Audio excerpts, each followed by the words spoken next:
Nak duit raya boleh? Dah. Level 2, duit raya. Kak Ros, nak duit raya boleh? Dah. Ha? RM2 je? Level 3, duit raya. Ha, selamat Hari Raya, Opa. Ampun maaf dipinta dari hujung rambut hingga ke ujung kaki. Salam 10 jari. Opa ni cantik lah Hari Raya ni. Ha, tak nampak tua pun nampak muda je. Sudah. Cakap je lah nak duit raya. Level 4, duit raya. Kak, nak duit raya.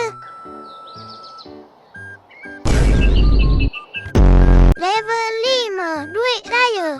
Ha, jangan bergerak. Serahkan semua duit raya korang.